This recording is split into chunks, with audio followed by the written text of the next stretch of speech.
Radhe Radhe my friends, स्वागत है आपका आपके अपने चैनल श्री राधे कृष्णा पर। फ्रेंड्स, कैसे हैं आप?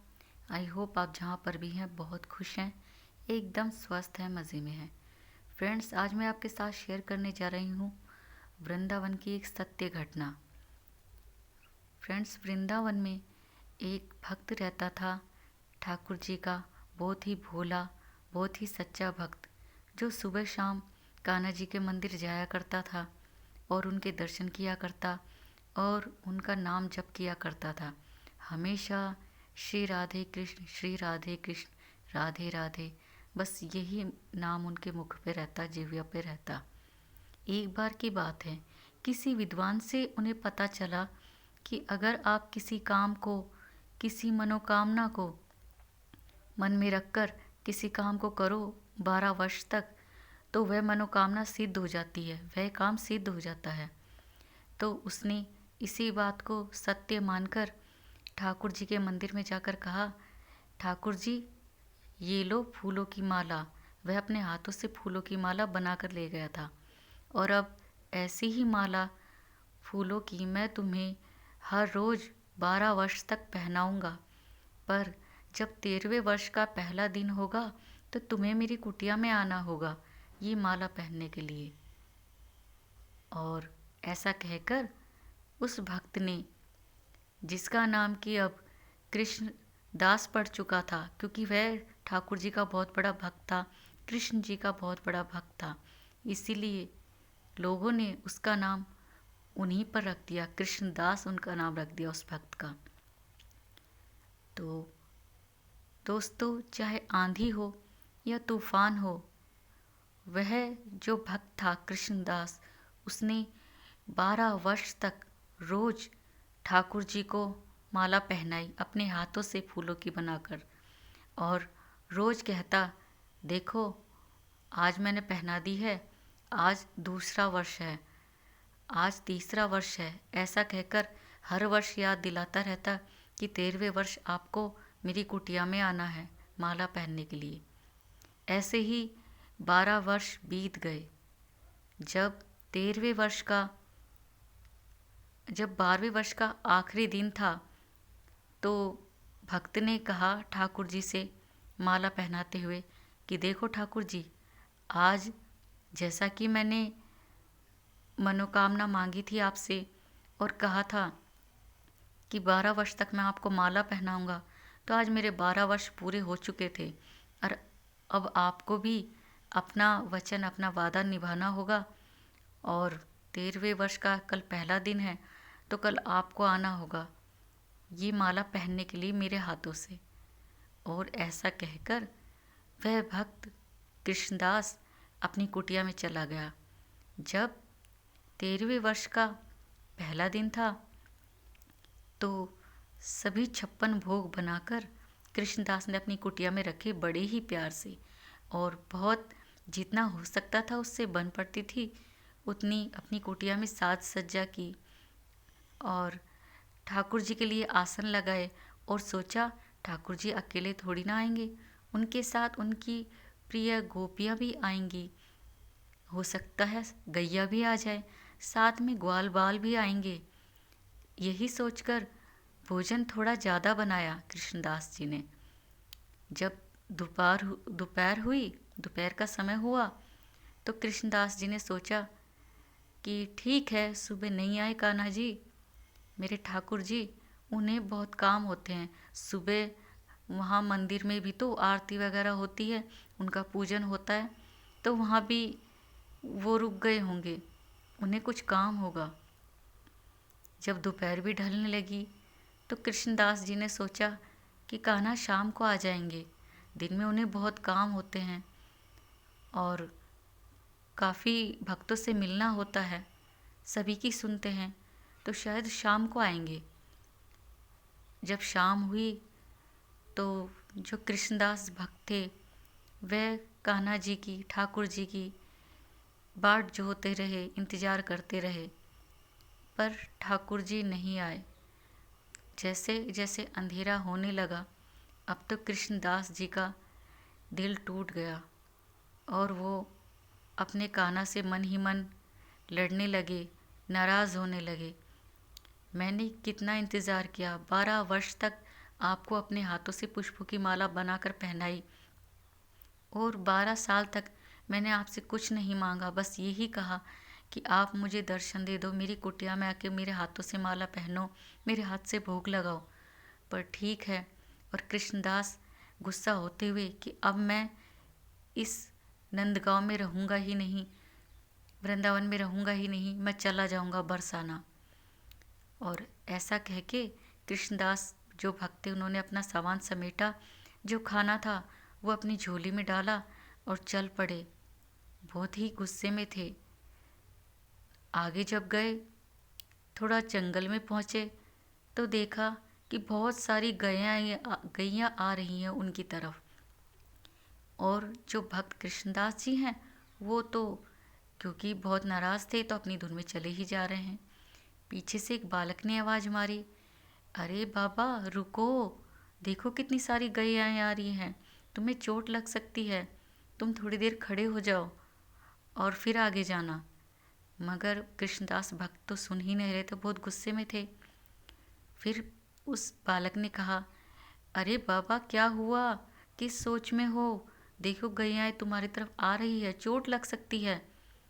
फिर जो भक्त थे कृष्णदास, उन्होंने जैसे ही उस बालक की आवाज़ कानों में पड़ी, पीछे मुड़ के देखा तो देखा कि एक बालक सांवला सलोना, जिसकी मोटी मोटी आँखें, घुंघराले बाल, सांवला रंग और बहुत ही आकर्षक लग रहा है, मन को मोहने वाला लग रहा है।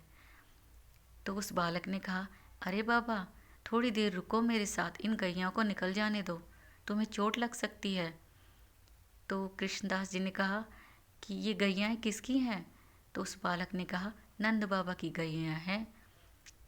और तो जो कृष्ण भक्त थे कृष्णदास, उन्होंने कहा, हाँ हाँ तुम्हारे नंद बाबा की गैयाँ हैं, ठीक है। तो बालक ने कहा, आप कहाँ जा रहे हैं और आप गुस्सा क्यों हैं, इतने नाराज़ क्यों हैं, किससे नाराज़ हैं? तो कृष्णदास जी ने कहा, वो तुम्हारे नंद बाबा है ना, उसका जो लाडला है उसी से मैं नाराज़ हूँ। उसी ने मेरा विश्वास तोड़ दिया है, मेरा हृदय तोड़ दिया है और बड़ा निष्ठुर है वो। मैंने उससे कहा कि 12 वर्ष तक मैं तुम्हें अपने हाथों से माला पुष्पों की बनाकर पहनाऊंगा और 13वें वर्ष के पहले दिन तुम्हें मेरे पास आना होगा माला पहनने के लिए मेरे हाथों से, और मेरे हाथों से भोग लगाना होगा। पर उसने, निष्ठुर ने, कान्हा ने, तुम्हारे नंद के लाल ने बिल्कुल नहीं सुनी, और अब मैं जा रहा हूँ ये नंदगांव छोड़कर। तो बालक ने पूछा, आप कहाँ जा रहे हैं बाबा? तो कृष्णदास ने कहा, मैं बरसाना जा रहा हूँ।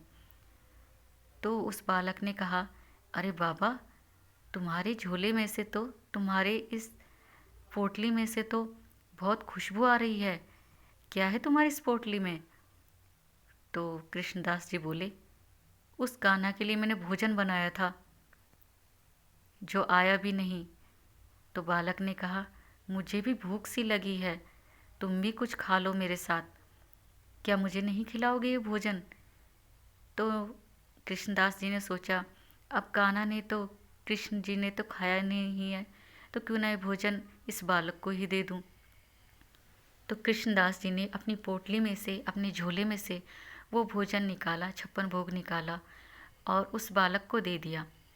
बालक बोला, बाबा अपने हाथों से ही खिला दो ना। तो जो कृष्णदास जी थे उन्होंने सोचा, बालक हठ है, छोटा बच्चा है, और अपने हाथों से उस बालक को भोजन खिलाया। तभी जब उस बालक की आंखों में देखा तो अचानक से उस बालक की आंखें लाल हो गई और उसकी, बालक की आंखों से झरझर आंसू बहने लगे। तो कृष्णदास जी ने पूछा, तुम क्यों रो रहे हो बालक? तो बालक ने कहा, बाबा क्या मुझे आप अपने हाथों से आज माला नहीं पहनाएंगे? और जैसे ही ये कहा उस बालक ने, वह अपने असली रूप में आ गए ठाकुर जी, कान्हा जी, और कृष्णदास जी यह देखकर और भी गुस्सा हो गए, आग बबूला हो गए और कहा, नहीं, मैं तुम्हें माला नहीं पहनाऊंगा। तुम मेरी कुटिया में क्यों नहीं आए? मैंने 12 साल तक तुम्हारी पूजा अर्चना की, तुम्हें माला पहनाई, क्या तुम मेरे लिए इतना नहीं कर सकते थे? और वह कान्हा जी से नाराज़ होने लगा भक्त। जो भक्त अपने कान्हा जी से इतना प्यार करते हैं, प्रेम करते हैं, श्रद्धा रखते हैं, वो कान्हा जी से अक्सर ऐसे ही लड़ते हैं, क्योंकि वह उन्हें अपना मानते हैं और शिकायतें भी करते हैं। तो ऐसा ही कृष्णदास जी भी कर रहे थे। तो कान्हा जी ने कहा, ठाकुर जी ने कहा, देखो कृष्णदास, मुझे बहुत काम होते हैं, सुबह से शाम तक सभी भक्तों की सुननी होती है, उनके लिए करना होता है, तो इसी में बस मुझे समय लग गया, तुम अब मुझे माला पहना दो। तो कृष्णदास जी बोले, नहीं, अब तो मैं तुम्हें माला बिल्कुल ही नहीं पहनाऊंगा, और मैं जा रहा हूँ बरसाना। हाँ, तुम इसीलिए आए हो ना क्योंकि मैंने श्री राधे के पास जाने की सोची, सरकार के पास जाने की सोची, और अब तो मैं सोच रहा हूँ कि जब मैंने श्री राधा जी के पास जाने की सोची, लाडली जी के पास जाने की सोची, तभी तुम आ गए। तो अगर मैं चला जाऊँ तो तुम तो मेरे दास बन जाओगे। और सुनो, अब मैं तुम्हारा दास नहीं हूँ, क्योंकि तुमने मेरा हृदय तोड़ दिया है, विश्वास तोड़ा है। अब मैं लाडली जी के पास जा रहा हूँ, और अब मैं अपना नाम बदल कर राधा दास रख लूँगा। और कृष्ण दास जो थे, भक्त थे, वो ऐसे ही नाराज़ होते हुए आगे आगे चलने लगे, और ठाकुर जी पीछे पीछे उनके दौड़ने लगे। अरे सुनो तो, अरे कृष्णदास सुनो तो। पर कृष्णदास कहाँ सुनने वाले थे, वह तो नाराज़ होकर बरसाना जा रहे थे। और बरसाना जाकर तेज़ तेज़ दौड़ते हुए चले गए राधा महल में। और राधा महल में जाकर जो ही किशोरी जी के पास पहुँचे, राधा जी के पास पहुँचे, जाकर देखा तो जो श्री राधे थी, उनकी उनमें उन्हें ठाकुर जी नज़र आए, हमारे कान्हा नज़र आए। और जब पीछे मुड़ के देखा तो ठाकुर जी में, श्री कृष्ण जी में उन्हें श्री राधा नज़र आई, क्योंकि राधा कृष्ण तो एक ही हैं। तो जो भक्त थे उनकी आंखों से आंसू बहने लगे, और वह कान्हा जी के पैरों में गिर गए, और कान्हा जी ने उन्हें उठाकर अपने हृदय से लगा लिया। तो सच्चे भक्त जो होते हैं, उन्हें हमारे ठाकुर जी इसी तरह अपने हृदय से लगाते हैं, उन्हें अपनाते हैं। तो फ्रेंड्स, कैसी लगी आपको वृंदावन की सत्य घटना, मुझे कमेंट करके ज़रूर बताइएगा। वीडियो अच्छे लगे फ्रेंड्स तो प्लीज़ लाइक कीजिएगा, शेयर कीजिएगा फैमिली और फ्रेंड्स के साथ इस वीडियो को ज़्यादा से ज़्यादा। और अगर आप फ्रेंड्स मेरे चैनल पर नए हैं तो प्लीज़ चैनल को सब्सक्राइब कीजिएगा। अगली वीडियो में एक नई घटना के साथ, सत्य लीला के साथ, नई कथा के साथ आपसे फिर मिलेंगे। राधे राधे।